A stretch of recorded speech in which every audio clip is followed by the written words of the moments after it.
Greetings, Minecrafters, and welcome to another Minecraft discussion. My name is Kimberly Quinn, and I am thrilled to continue our conversation today on self love deficit in regards to knowing what your love language is.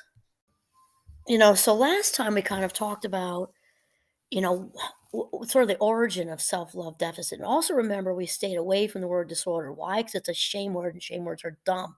Because shame words such as disorder lead us into feeling damaged and defective and flawed and just broken, right? And who needs that? If you've been labeled with attention deficit disorder, such as myself, though I prefer to say I'm in the Fast Mind Club, or you have bipolar disorder, or whatever disorder, it's not enough that you're challenged with something with a mood or attention or physically maybe, and now you got to think something's wrong with you. I mean, it's just so ridiculous.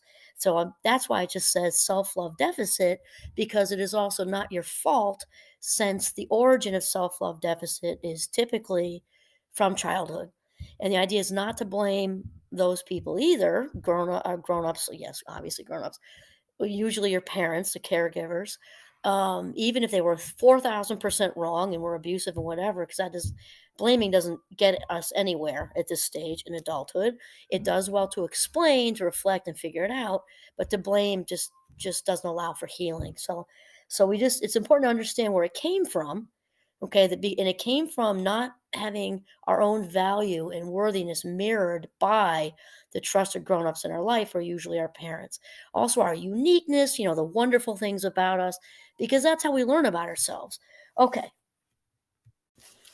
all right, and then another quick recap before we get into the love languages is that this self-love deficit is sort of like most often, many times, something like that, leads straight to codependency. So the people pleasers and rescuers and those searching for external approval, sort of constantly, and reassurance constantly, and kudos and affirmation and all that stuff, that also often comes from the woundedness of childhood, which leaves us with this, gaping hole, of a self-love deficit. Um, and so we look to fill that up because it's excruciating. Nobody likes walking around feeling that type of wound, of course not. And so we seek out, ways to fill this up outside of us, and also in other ways. We talked about the people pleasing and rescuing and all that, and also we can try to fill it with alcohol, other drugs, shopping, sex, da da da da da. Also, okay, so here's the thing: there's all of that, and then if you're not aware of your love language, you can really be barking up the wrong tree if you're trying to seek love outside of yourself, especially with a partner, but not necessarily, because our love language is how we express love, period. So it's important to know these, even if you're somebody without self love deficit, because anyone should really kind of be aware of what their love language is. So there's a book by Gary Chapman written a while ago called The Love Languages. And it's really important to realize that you may have all five. However, typically there's one dominant language for you, just like me, right-handed or left-handed. You can use both hands, but one is usually you're a little bit better with eating, playing baseball, hitting, whatever. You're better with it, soccer, left-footed, right-footed, whatever. So the very first one is words of affirmation. And so this is like, basically, lovely, very genuine compliments. You look fabulous today. Wow. Thank you for your incredible thoughtfulness. You have no idea how much I enjoy when you come in smiling. Da da da da da. Very genuine, nice things that we say to people. And the idea is the genuine part. And so that, remember, you can have all five or three or four or whatever, but typically one is the main way you express love. And typically the way we express love is the way we feel the most loved back.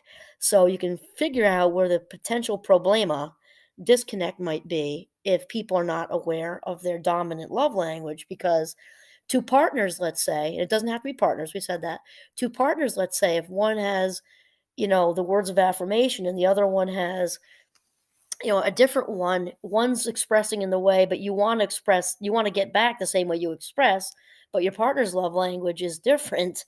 They're going to be giving to you the way that they want to receive. And so that's why it's also very important to understand these anyway outside of the self-love deficit. All right, and the second one is acts of service or love in action. I have a lot to say about this one. This is the person who is very much all for the phrase "action speaks louder than words," and so this one is easy for me to talk about because this is absolutely positively my beloved husband of 30 whatever years, and he knows it because I've told him for years and years and years, and it's hysterical. So but I'm thinking of there's so many examples. About 15 years ago, I went to the Bahamas with our two, well, then little ones, and I pulled over to get something out of there, and he had typed out all the directions, all these travel tips, all typed and printed and stuff very neatly in where I would find them in the front of my suitcase. He had rolled up all these clean socks and puts, like, I think he put snacks in there, like, I wouldn't have even found it till I didn't pull over, and he's just such an action guy, and he doesn't tell me, he just goes and does something, and so, like, windshield fluid is another thing. All this I'll be almost out, then all of a sudden, it's just filled up, he says nothing, but I can see the empty canister, or an oil change. This morning, actually, can't make this stuff up, he was up early because it was so cold, and he made all the fires before he went to work, and he knows, and I'll just say, "Oh, honey, oh my gosh, I feel so loved. You changed the oil. That's my Romeo. Clean socks and an oil change." And that's just how he is. He's a love in action person. The third one is about gift giving and receiving. So, and this is actually not about materialism. We're not talking about Tiffany's jewelry. I mean, it can be that, but really this person's love language is about the thoughtfulness behind the gift giving. So this person might hand make something and personalize it. Maybe they'll make a quilt and a couple of squares, or if you're a skier, they kind of work skiing in there and surprise you with it. Um, Somebody can just thoughtful things, knowing you had a rough day and leaving chocolates on your desk at work, that kind of thing. Or but it's about the thoughtfulness behind it. So your partner or friend has a hobby with, maybe model airplanes from the World War II, and you're driving by a yard sale and there's an unopened box, there's only $1 and who cares, and you grab it just because they like it, that kind of thing, and that has them feeling more love than anything. With I want to, smaller gifts, or they can be bigger ones. I just want to make sure I'm focusing on the thoughtfulness, not the price, because it's not necessarily about materialism. It's about you had them in mind when you came up with a way to elevate their mood, or just, wrap around them with comfort or whatever. And then the fourth one is quality time. So just remember, we can have any, one, two, three, four, or all five of these, but there's one dominant one. So this person wants your undivided attention, and not in a narcissistic way, or in a, selfish way. It's just there, and this can also speaks loudly to, or that would make no sense right there. Speaks to introverts too. That they don't have to be introverts, but introverts in general like just being by themselves, being with one person or maybe just two people.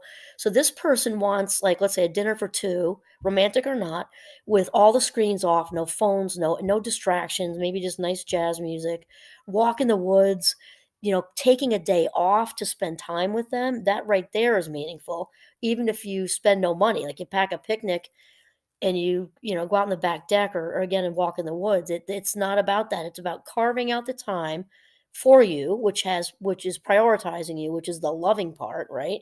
That's, it feels really really good, is the fact that the person's prioritized you and shut the world out as far as technology and stuff like that. So the quality time one is the fourth one. And then the fifth one is physical affection or touching, and this is not necessarily sexual, and people sometimes interpret it that way, but it's really, and it can be, obviously, but it's way more about the intimacy is what they're after. So if it is romantic, it's not just actual sex, it's holding hands, it's snuggling on the couch in front of a fireplace, maybe watching a good movie.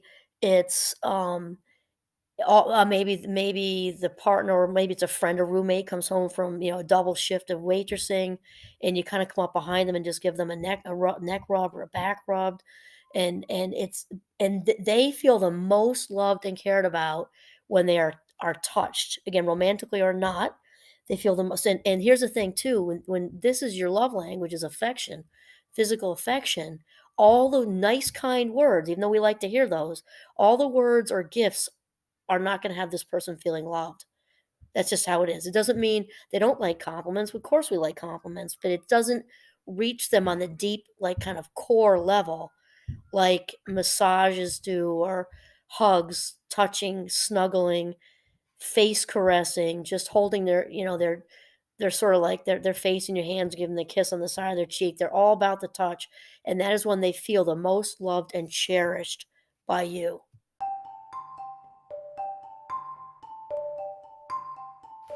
So again, the five love languages by Gary Chapman are super important for all of us to know. Think about it, because if we're looking to be loved in a way that's, with, let's say, with a partner, and they're two different love languages, think of what a disconnect that is. And even though you still may get along great, think of how much better the relationship can be.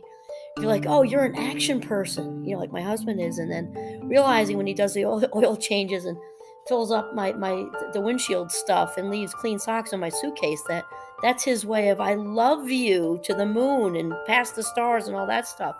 So the person who is challenged with self-love deficit from woundedness that happened early on, think about how this could feed into the confirmation bias. Think about if their love language is your partner's is gift giving or action or one of the other ones, and then yours is physical affection. So maybe they brought you flowers, or maybe if they're an action person, they changed your oil and did all this stuff and did all these thoughtful things for you, but they don't want to hold your hand or touch you as much. All the words and gifts, all the nice words, even though we like compliments and all the gifts, aren't going to have the person who has the fifth love language of physical affection, is not going to have them feeling loved. I mean, it's still nice, feels good, but it's not going to warm them up in their core, because that isn't their love language. So think about the person who struggles with self-love deficit.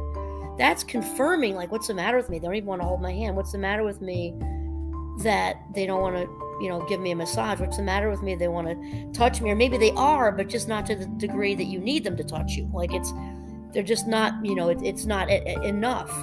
And, that can feed right into the toxic internal dialogue of I'm not worthy of being loved. I'm not valuable. I'm not attractive. I'm not smart enough, thin enough, blonde enough, brunette enough, whatever enough, outgoing enough, whatever.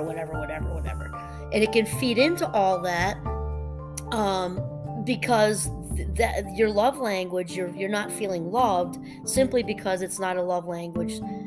The expression of their love language is different than yours. So it's really, really important for those with the SLD going on to really just be cognizant of the potential disconnect to avoid further injury. Okay.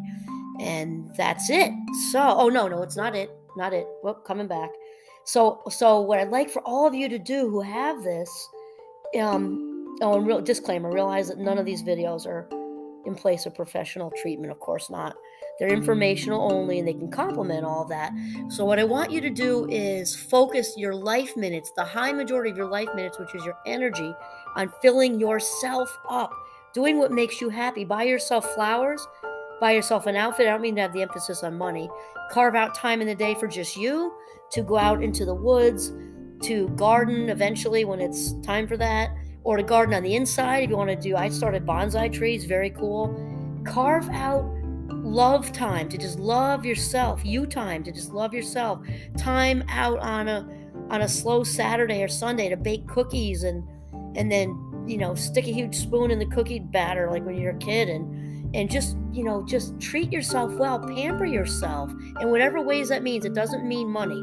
It means time, and it means thought, and maybe small things that involve a small amount of money, like flowers, or treating yourself to a takeout lunch because you just don't feel it, or dinner, or whatever.